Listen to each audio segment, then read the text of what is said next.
Selamat datang di Panggung Penyuluhan, Siniar Penyuluh Pertanian Kebumen.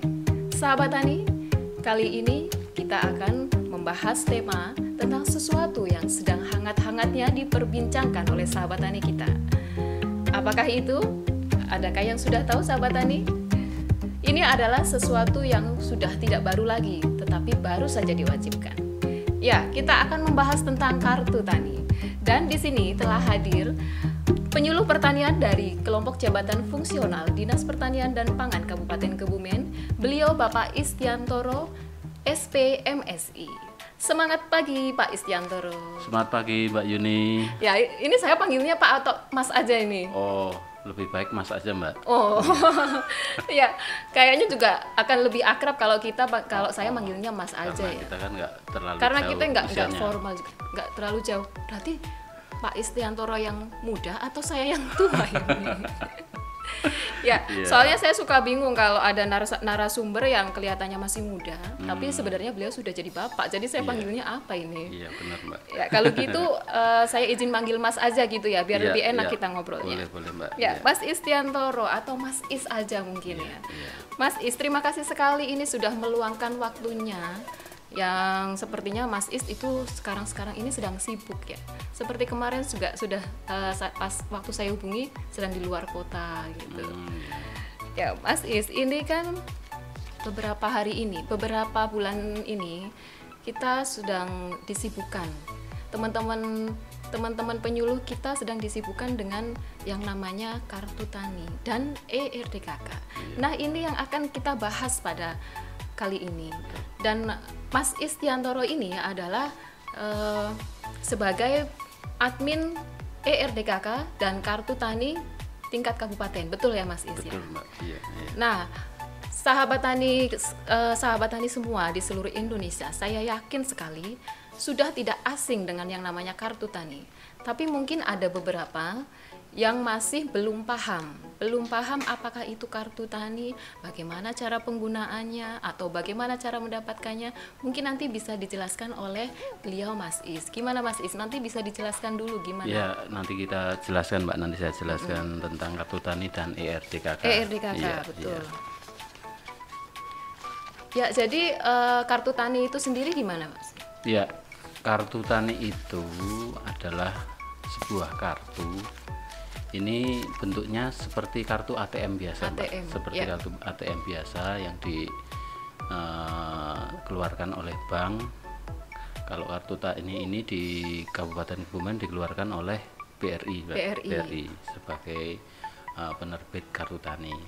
Kartu tani ini adalah sebuah kartu yang punya keistimewaan, ini bisa untuk melakukan transaksi pupuk bersubsidi, Untuk Mbak. menebus pupuk bersubsidi. Untuk menebus pupuk bersubsidi. Dan dengan alat yang namanya EDC, kartu tani ini kalau digesek di EDC itu di KPL atau di pengecer, maka kartu tani ini akan membaca alokasi pupuk masing-masing petani yang ada di yang mempunyai kartu tani tentunya. Iya betul Mbak. Iya. Nah, kartu tani itu sendiri sebelum kita mendapatkan kartu tani. Jadi kartu tani itu apakah semua petani yang ada itu harus mempunyai kartu tani atau hanya orang-orang tertentu saja, petani-petani tertentu saja? Kalau petani ingin mengakses atau mendapatkan pupuk bersubsidi harus mempunyai kartu tani, Mbak. Ya, harus mempunyai kartu tani. Karena ini untuk mendapatkan pupuk bersubsidi, apakah semua petani di Indonesia itu berhak mendapatkan pupuk bersubsidi, Pak? Kalau dia tergabung di kelompok tani, terus dia mendaftar di ERDKK, yang nantinya di ERDKK itu akan disahkan secara berjenjang, maka dia berhak untuk mendapatkan kartu tani. Jadi sebelum mempunyai kartu tani, kita harus tergabung dulu dalam kelompok tani. Iya, Betul iya, sekali. betul, iya. Jadi tahapannya untuk membuat kartu tani itu pertama kita bergabung ke kelompok tani. Yang pertama petani harus tergabung dalam kelompok tani. Ya, Itu setelah harus, itu kita mendaftarkan diri mungkin ya. mendaftarkan diri. Jadi di kelompok tani itu harus ada musyawarah antara anggota kelompok tani di situ untuk menentukan RDKK atau rencana definitif kelompok tani. Di situ petani juga berikan fotokopi KTP, karena di kartu tani nanti ini NIK itu yang ada di KTP dibutuhkan untuk di dalam kartu tani. Terus juga memberikan ke kelompok tani itu, petaninya itu memberikan fotokopi SPPT sebagai bukti kepemilikan lahan atau dia menggarap lahan gitu, Mbak. Kepemilikan yang dia miliki atau yang dia garap? Bisa yang dia garap atau yang dia miliki gitu, Mbak. Bisa juga ada petani yang menggarap tapi bukan miliknya gitu ya, tetap dicantumkan. Betul, iya, Mbak. Itu tujuannya untuk apa, Mas? Jadi fotokopi SPPT ini untuk mengetahui sebenarnya berapa sih luas lahan yang dia garap, berapa sih yang dipunyai, luas lahan yang dipunyai untuk berusaha tani. Karena itu untuk menentukan kuota nanti yang dialokasikan oleh pemerintah. Iya, betul. Nanti di dalam kartu tani ini ada luas lahannya, di samping tadi ada NIK maupun nama petani itu sendiri. Nah, gitu, ini dari pemerintah karena ini pupuk bersubsidi, dapat bantuan subsidi dari pemerintah. Apakah ada batasan-batasan luasan agar bisa mendapatkan pupuk bersubsidi itu sendiri? Iya, benar. Jadi dengan ERDKK itu maksimal petani yang mendaftar di ERDKK luas lahannya itu maksimal dibatasi 2 hektar. Maksimal 2 hektar saja, ya, sahabat tani, ingat. Tidak boleh lebih dari itu. Dan jika ada sahabat tani yang mempunyai luas lahan seluas lebih dari 2 hektar, itu berarti sudah tidak berhak untuk mendapatkan pupuk bersubsidi. Betul begitu ya, Pak? Yang mendapatkan subsidi pupuk hanya yang seluas 2 hektar saja. Hanya seluas 2 hektar saja, karena lebih dari itu sudah dianggap mampu membeli pupuk yang non subsidi. Betul? Iya, benar, Mbak. Iya.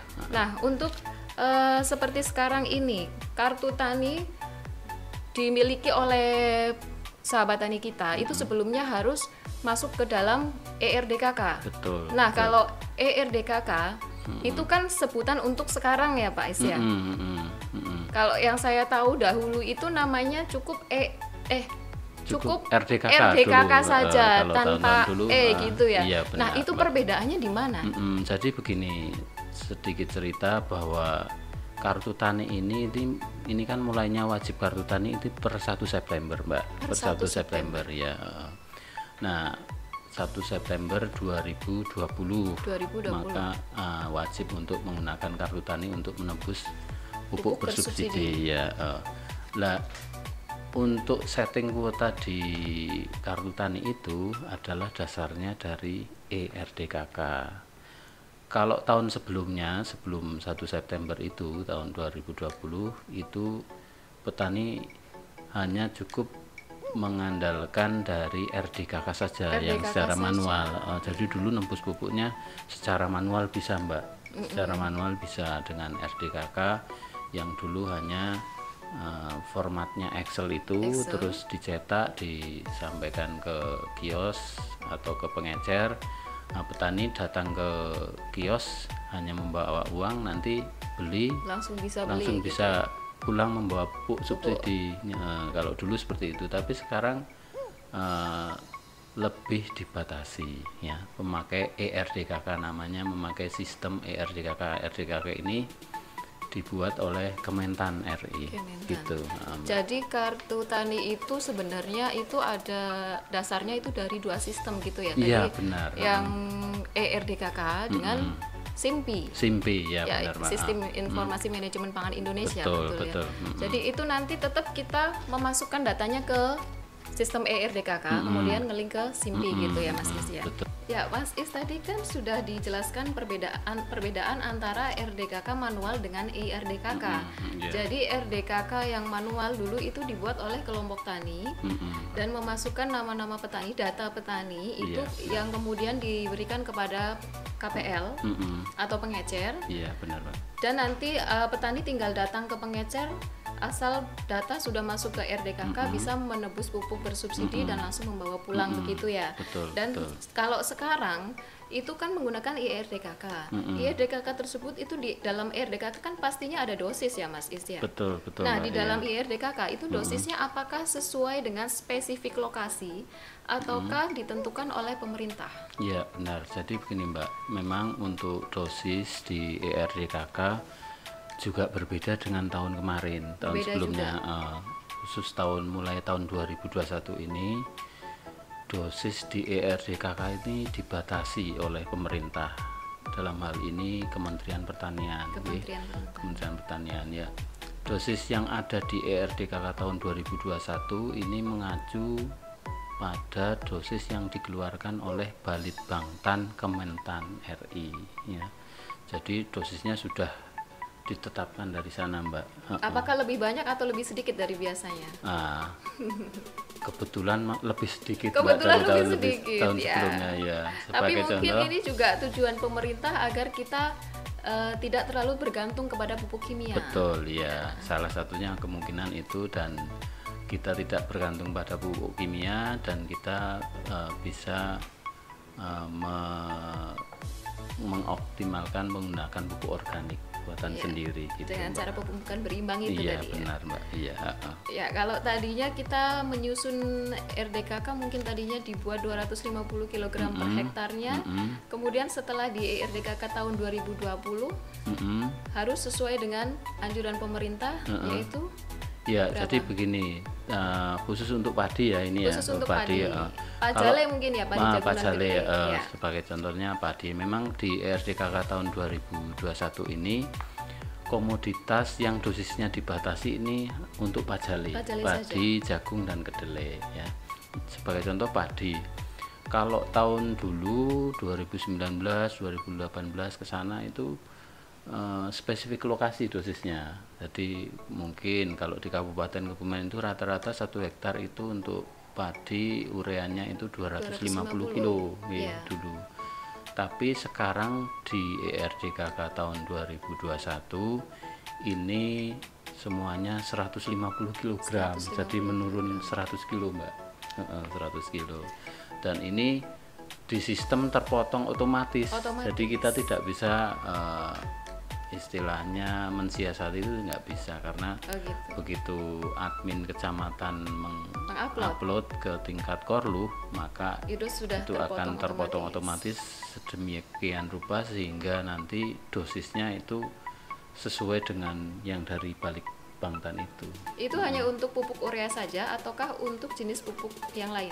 Yang lain juga seperti itu Mbak. Sama juga ya. Sebagai contoh padi ya, untuk padi di ERDKK tahun 2021 ini malah tidak ada dosis untuk pupuk jenis SP36 dan ZA. SP36 dan ZA malah tidak ada sama sekali. Dan ini dari Balitbangtan sudah ada tabelnya dari sana. Untuk seluruh wilayah Indonesia ini tabel per kecamatan ini beda-beda gitu. Tapi hanya untuk komoditas padi, jagung dan kedelai. Dan untuk semua MT. Semua MT ya. MT gitu. Ya, jadi di dalam RDKK tadi itu ya, itu kan ada dosis untuk MT1, MT2 dan MT3. Ya. Itu dan khusus untuk komoditas padi, jagung dan kedelai ini itu dosisnya dibatasi. Disesuaikan dengan anjuran pemerintah. Betul, gitu. betul. Namun untuk MT3-nya nanti kan bisa hortikultura mungkin atau tanaman pangan lainnya itu kan membutuhkan pupuk juga, itu juga bisa dimasukkan lagi mungkin ya Mas. Nah, kebetulan yang dibatasi sementara baru komoditas pajale saja. Jadi untuk hortikultura yang terdiri dari buah-buahan dan sayuran ini belum dibatasi Mbak. Jadi masih spesifik lokasi juga ya? Masih spesifik lokasi, sehingga di situ memungkinkan untuk bisa mendapatkan pupuk sesuai dengan spesifik lokasi. Ya. Jadi sahabat tani tidak perlu khawatir karena yang dibatasi hanya pupuk untuk tanaman padi, pacare, jagung dan iya, kedelai benar. saja. Untuk tanaman yang lainnya masih spesifik lokasi. Spesifik lokasi. Ya, ini gini Mas Is, kalau misalkan kan mungkin saja ini ya, walaupun kita sudah sosialisasi dengan rutin sosialisasi, kan kartu tani ini kan kalau nggak salah itu dulu proyek percontohannya pertama di tahun 2015 di Kabupaten Batang kalau tidak salah. Betul, Ya. betul, Kemudian ya. di tahun 2016 dilanjutkan dengan proyek percontohan di 13 kabupaten, termasuk salah satunya adalah Kabupaten Kebumen. Nah, di Kabupaten Kebumen sendiri itu mulai disosialisasikan dan kemudian didata. Pendataan petani itu tahun 2016 dan pada akhirnya pendistribusian kartu tani dan penggunaan kartu tani itu di awal tahun 2017. Betul. Nah, di awal tahun 2017 itu ketika mulai pendistribusian, apakah itu sudah efektif digunakan untuk menebus pupuk bersubsidi di Kabupaten Kebumen ini apa belum?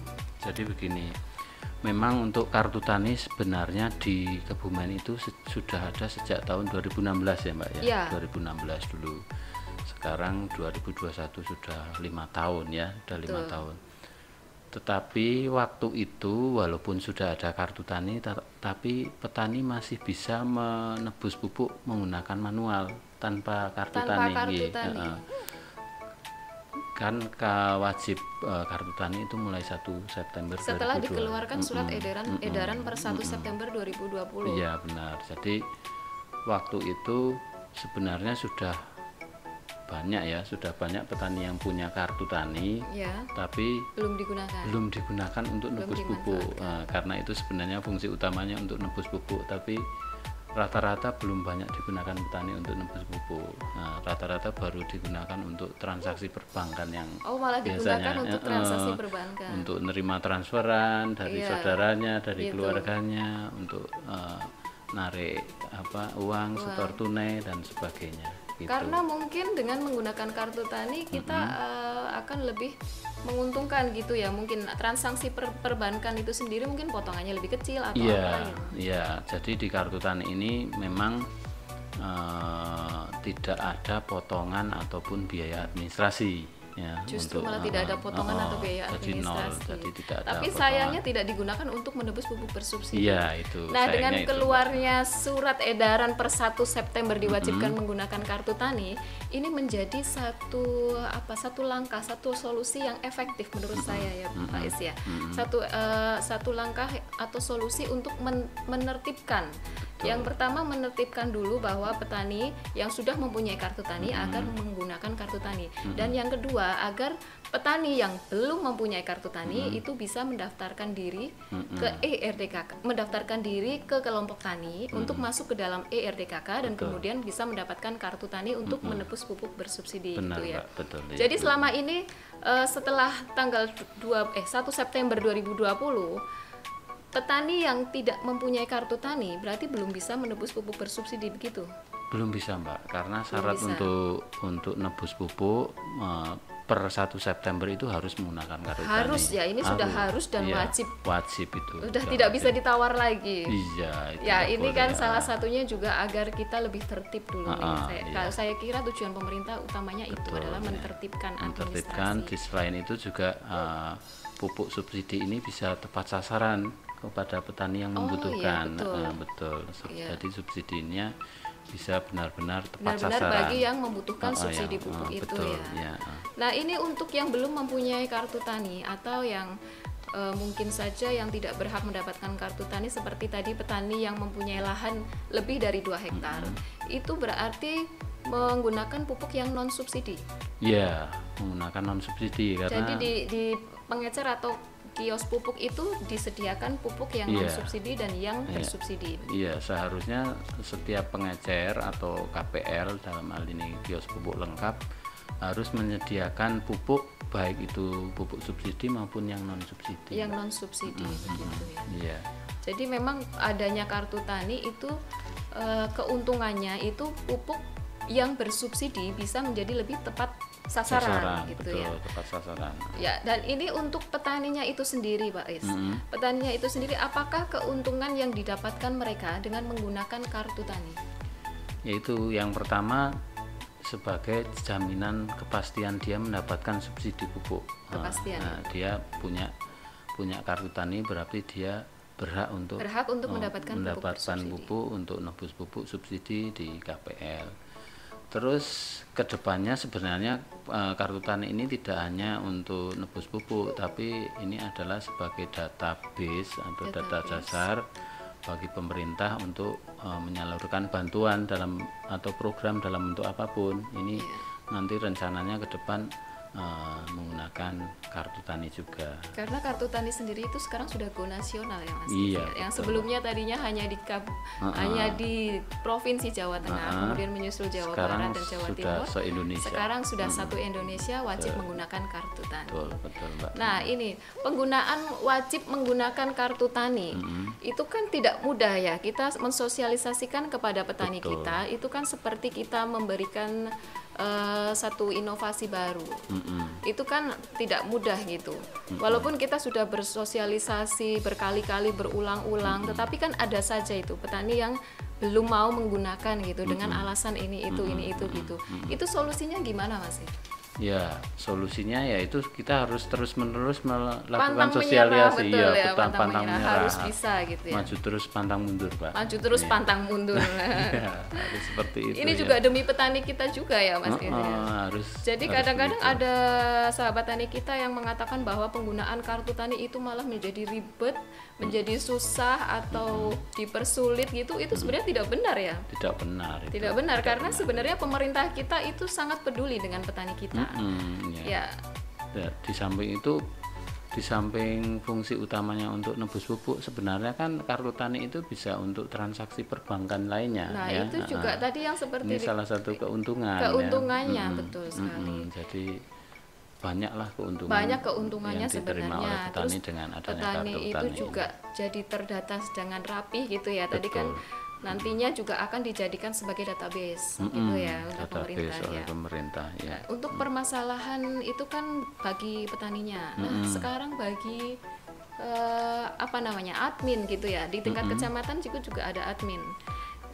Mas Is itu kan admin di tingkat kabupaten. Nah, di tingkat kecamatan kan pastinya sudah ada admin juga, admin kartu tani yang bertugas untuk mendata petani dari kelompok-kelompok gitu yang masuk kemudian mengupload ke RDKK, kemudian yang akan dilingkan dengan SIMPI. Iya betul. Jadi prosesnya begini Mbak, untuk sampai kepada kartu tani ini diterbitkan, ini kita menggunakan dua sistem yang tadi saya sampaikan, ERDKK yang dibuat oleh Kementan dan sistem SIMPI. Ini pembuatnya atau yang membuat ini adalah BRI dari pihak banknya. Ya, dari pihak bank ini. Jadi pertama kali untuk sampai petani itu mendapatkan kartu tani, pertama kali petani mendaftar ya, menyerahkan fotokopi KTP dan SPPT. Betul. Terus oleh admin kecamatan ini di ERDKK diupload oleh admin kecamatan,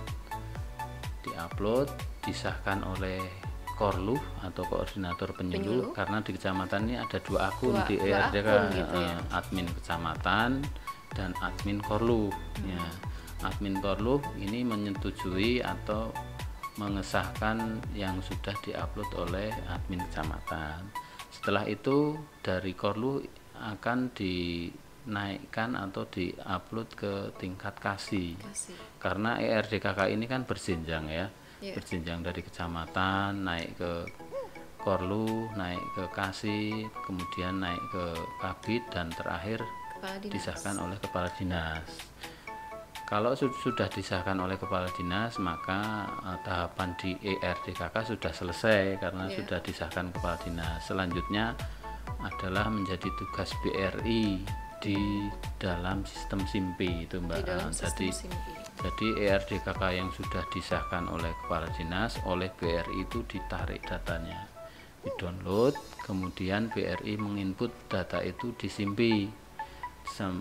Kemudian BRI men-setting kuotanya, setting kuota pupuk.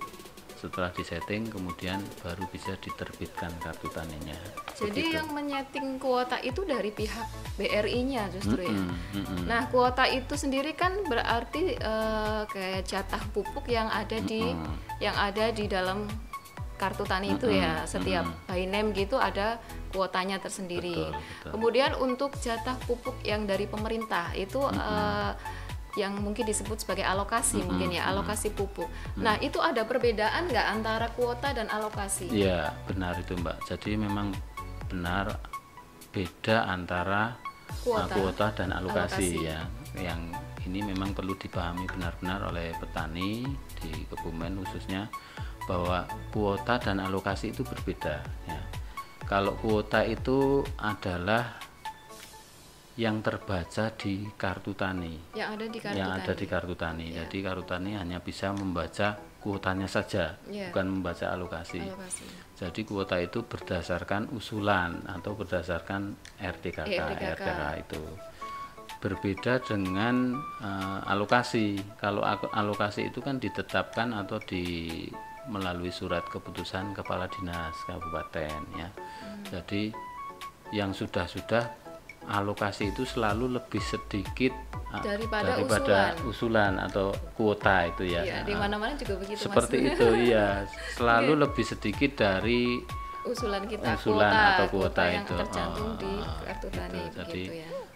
Selama ini kartu tani sistemnya belum bisa membaca alokasi, tapi baru bisa membaca kuota atau usulannya saja. Dan yang men-setting kuota itu dari pihak BRI-nya, sedangkan alokasi itu kita mendapatkan dari Kementerian Pertanian. Gitu. Ya betul Mbak. Yang kemudian di breakdown sampai tingkat kabupaten gitu, kabupaten. Nah ini untuk permasalahan kartu tani Mas. Ini kan tidak mungkin ya kalau ada program baru. Ya sebenarnya nggak baru sih ya, tapi ini karena baru diwajibkan, mungkin kan juga ini berpotensi untuk memunculkan permasalahan-permasalahan baru. Betul. Ya karena kita berbicara dengan sistem juga, kan kadang-kadang sistem juga ada error mungkin atau maintenance gitu kan. Dalam perbaikan itu gimana itu? Nanti ada trik-trik khusus nggak untuk mengatasi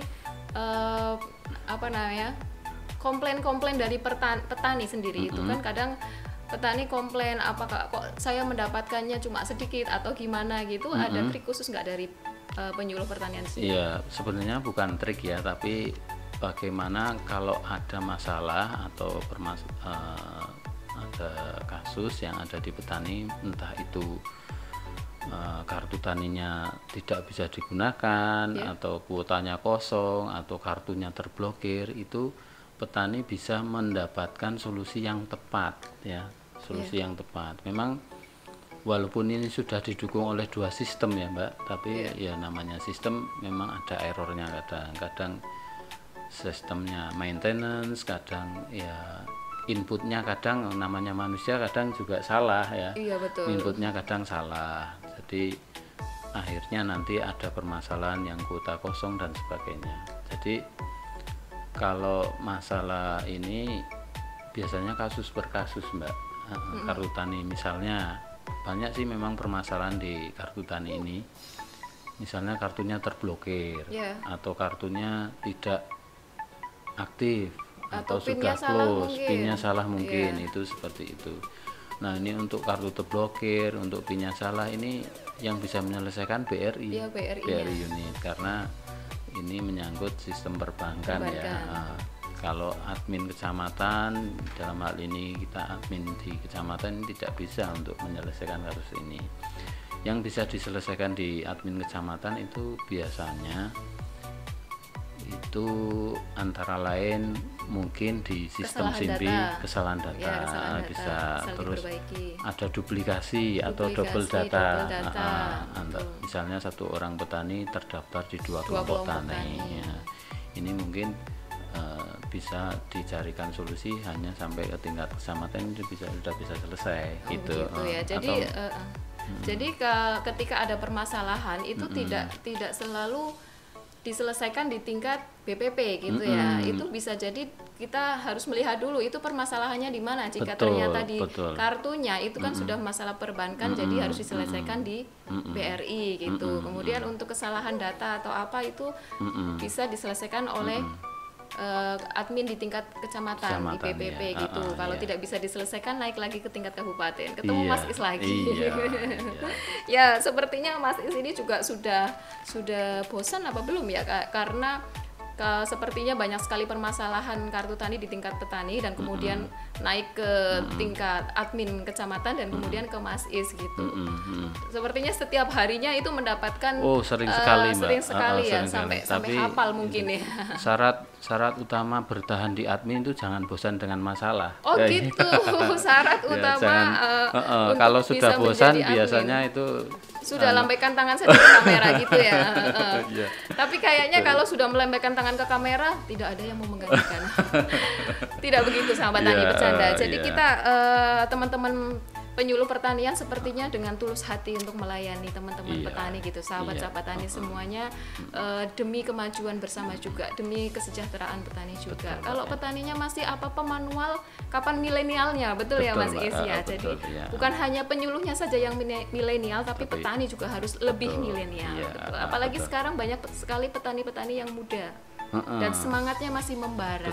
Betul, Mbak. Ya, ini akan menjadi satu pasangan yang klop antara penyuluh yang milenial dan petani yang milenial, maka kita harapkan pertanian kita akan menjadi lebih jaya gitu ya. Ya Mas Is, ini untuk pertanyaan terakhir ini.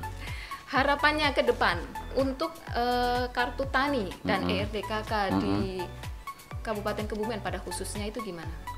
Kalau saya berharap ya selaku admin ERDKK dan Kartu Tani Kabupaten Kebumen, untuk ERDKK saya berharap semua petani itu di wilayah Kabupaten Kebumen terdaftar atau masuk di ERDKK tanpa kecuali, Mbak. Karena kalau tidak terdaftar nanti tidak bisa mendapatkan kartu tani dan dia tidak bisa untuk nebus pupuk subsidi, karena syarat utamanya untuk mendapatkan pupuk subsidi kan harus terdaftar di ERDKK gitu. Jadi saya berharap semua petani tanpa kecuali ini masuk atau terdaftar di ERDKK. Terus yang kedua untuk kartu tani, saya berharap bagi petani yang sudah punya kartu harap digunakan untuk nebus pupuk. Jangan cuma digunakan untuk transaksi perbankan saja. Ya, harus untuk karena memang fungsi utamanya memang untuk nebus transaksi pupuk subsidi gitu ya. Tapi nebus pupuknya ya harus sesuai kebutuhan. Sesuai dengan, tapi tidak boleh berpaku pada kuota yang ada di dalamnya gitu. Betul, karena alokasi itu biasanya lebih sedikit daripada kuota yang ada begitu ya. Dan di kartu tani itu kan kuota untuk 1 tahun, Mbak. Untuk 1 tahun berarti tidak boleh diambil dalam waktu satu kali.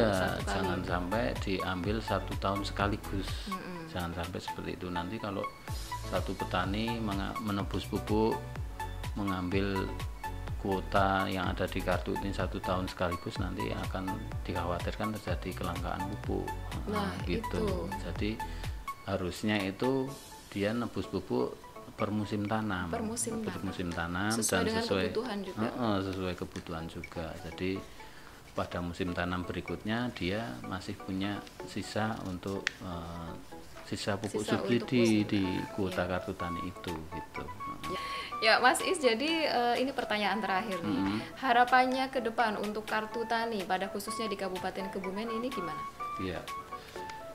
Saya sebagai admin ERDKK dan Kartu Tani Kabupaten Kebumen berharap yang pertama untuk ERDKK ya Mbak, untuk ERDKK semua petani di Kabupaten Kebumen ini masuk atau terdaftar di ERDKK. Jangan sampai ada yang tidak masuk atau tidak terdaftar di ERDKK, karena syarat untuk menebus pupuk subsidi ini harus terdaftar di ERDKK gitu, dan untuk mendapatkan kartu tani pun harus terdaftar di ERDKK. Kemudian untuk kartu tani, dalam hal ini kartu tani itu saya harap petani yang sudah punya kartu ini harus nebus pupuk menggunakan kartu tani. Ya, dan jangan digunakan hanya untuk transaksi perbankan saja. Jangan hanya untuk menerima transfer, untuk menarik uang gitu dan sebagainya. Tapi digunakanlah sesuai fungsi utamanya untuk nebus pupuk di KPL begitu. Ya, karena sebenarnya kartu tani itu sendiri banyak sekali manfaatnya dan keuntungannya. Mempunyai kartu tani itu sendiri menguntungkan bagi kita dan bagi sahabat tani semua. Mulai sekarang jangan sampai mengatakan bahwa adanya kartu tani itu mempersulit kita untuk menebus pupuk bersubsidi. Betul, karena Mbak. itu ternyata tidak benar ya. Tidak benar ya. Yang betul adalah kartu tani itu akan mempermudah kita dalam penebusan pupuk bersubsidi. Betul, Gampang betul. sekali ya Mas, tinggal gesek saja asal Tinggal kita gesek sudah mendata ke IRDKK gitu. Gesek di EDC-nya KPL, maka kita sudah Bisa mendapatkan pupuk bersubsidi.